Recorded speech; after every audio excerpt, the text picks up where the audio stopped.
அன்புமணி ராமதாஸ் அவர்களை கட்சியிலேருந்து ராமதாஸ் அவர்களை நீக்கிட்டாங்க. பாமகவை சேர்ந்த வழக்கறிஞர் பாலு அவர்கள் இன்னைக்கு கூட பேட்டியில் தேர்தல் ஆணையம் எங்களை தான் ஆதரிச்சிருக்கு, ஸோ நாங்கள் தான் உண்மையான பாமக அப்படின்ற ஒரு இது போயிட்டு இருக்கு. ஸோ உங்களுடைய பார்வையில் இந்த கட்சியில் என்ன நடந்துகிட்டு இருக்கு? அன்புமணி தான் 3 எம்எல்ஏக்கள் இருக்கிறாங்க, உண்மை.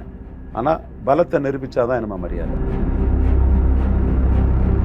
தேமுதிக விழுந்துட்டு 2.6 தான், மதிமுக விழுந்துட்டு 0.9 தான், தமாக விழுந்துட்டு. எப்படி இருந்த கட்சிகள். ஆனால் பாமக ஒரு ஃபோல்ஸாக இருந்தது. அதையும் கெடுக்கும் விதமாக இந்த தந்தை மகன் போர் அவங்களுக்கு ஒரு பெரிய பின்னடைவு கொடுத்துருக்குது. ஒரு வாய்ப்பு அவங்களுக்கு இருக்கு. 10.5 முன்னிறுத்தி அவங்க நின்னாங்கன்னா,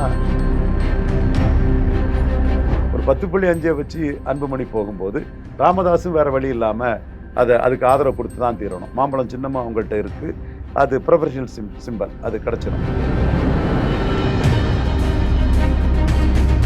இதில் எடப்பாடி கூட சேர்ந்து அசெம்பிளில் தோத்துட்டீங்கன்னா பார்லிமெண்ட்லேயே அப்புறம் நீங்கள் ஃபோல்ஸாக நிற்க முடியாது. இப்போ பிளவுபட்டதுனால தான் பயன்படுத்திக்கிட்டு பாமக க்ளோஸ் பண்ண நினைப்பார் எடப்பாடி.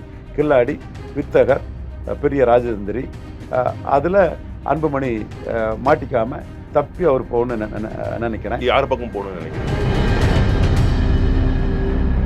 ராமதாஸ் அவர்களுடைய எண்ணம் என்னவா இருக்கும்? அவர் யார் கூட போறதுக்கான வாய்ப்புகள் அதிகமா இருக்கும்? ராமதாஸ் ஸ்டாலின் ஏமாந்துட மாட்டாரா, சீட்டு தந்துட மாட்டாரான்னு நினைப்பாரு.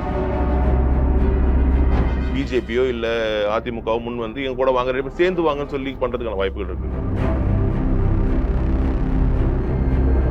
பிஜேபி ஏடிங்க கூட பிஎம்கே போனாலும் கூட அவங்களுக்கு வெற்றி வாய்ப்பு இல்லைன்னு அவங்க ரொம்ப தீர்க்கமா நம்பிட்டு இருக்காங்க. ஏற்கனவே முதல் சுற்றுல 45% வாக்குக்கு மேல எடுத்து மு.க. ஸ்டாலின் அணி ஜெயிக்கும்னு சொல்லிட்டாங்க.